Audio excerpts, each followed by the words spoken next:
gente atualiza para vocês. Mas vamos agora com outros assuntos dessa segunda-feira, assuntos nacionais. O advogado Ralph Tortman Filho, responsável pela defesa dos suspeitos de agressão contra o ministro do Supremo Alexandre de Moraes no aeroporto de Roma, divulgou hoje um documento da polícia italiana. No ofício, a corporação diz ter examinado as imagens e não ver crime nesse ocorrido. Roberto Mantovani Filho, Andrea Mantovani e Alex Zanata divulgou o documento, o advogado deles, divulgou o documento da Polícia da Itália. O ofício foi enviado à Procuradoria da República Brasileira e anexado ao processo. Sakamoto segue comigo e conosco também o professor Walter Maierovitch, colunista aqui do UOL. Professor, bem-vindo, tudo bem? Boa tarde.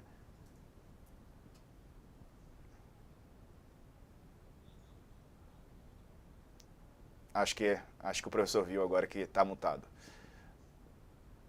Oi, vou Agora sim. repetir aí o meu boa tarde animado. Está me escutando? Ouvindo bem agora, professor. Então, fica aqui meu abraço forte, Diego, e abraço forte ao nosso Sakamoto também. Muito bom. Professor, e esse documento anexado pela defesa, dos empresários, da família, envolvida nessa questão, da suposta agressão ao ministro Alexandre de Moraes? Que peso esse documento tem? O que isso significa nesse caso? Três coisas eu acho importantes para te dar essa resposta. A primeira, vamos imaginar se o Alexandre de Moraes, ao invés de juiz, fosse um juiz de futebol, um árbitro de futebol. E, num determinado jogo, ele ouvisse todo um Maracanã falando: juiz, juiz, vai para Bauru. Como ele reagiria? Essa reação, me parece, seria igual a que ele fez no aeroporto.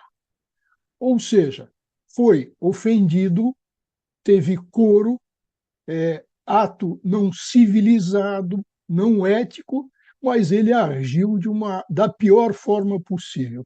Vale dizer, da forma do valentão que não leva desaforo para casa. Homem público tem que levar, tem que escutar e não pode aí chamar o outro nem de mané. Então, esta é a primeira colocação. Ou seja, o Alexandre, com todas as providências que ele pediu e que ele determinou, ele semeou o vento e agora está colhendo a tempestade. A primeira tempestade são essas fotos, e com um parecer de um policial ou da polícia italiana, que é contrário a ele, porque diz que quem iniciou é, a, o ponto das vias de fato, ao empurrar ou ao movimentar o braço, como diz o policial italiano, foi o filho do Alexandre de Moraes, e eu estou agora me referindo às vias de fato. Então, e teve aí, por outro lado, a reação que, segundo o laudo italiano, apenas ocorreu um esbarrão no óculos. Bom, o que diz a Polícia Federal? A Polícia Federal começa a dizer que pode ter ocorrido, ou seja, não há certeza, pode ter ocorrido. E nós temos que entrar num terceiro passo, que é a perícia. Quanto vale esse laudo italiano? A princípio, não vale nada, porque não é a justiça brasileira, não é a polícia brasileira.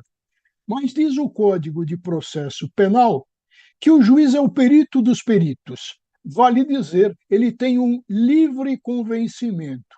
Ele pode se convencer pelas imagens, e o quê? Que, com relação a vias de fato, há uma prova duvidosa, e o que diz a jurisprudência do Supremo, Diego? Que quando não existe uma prova forte, induvidosa, se absolve os dois lados. Então, essa é uma primeira resposta à tua pergunta, Diego.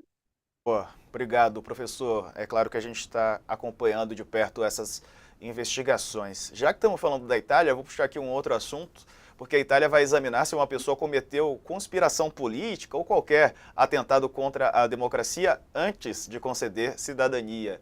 No último dia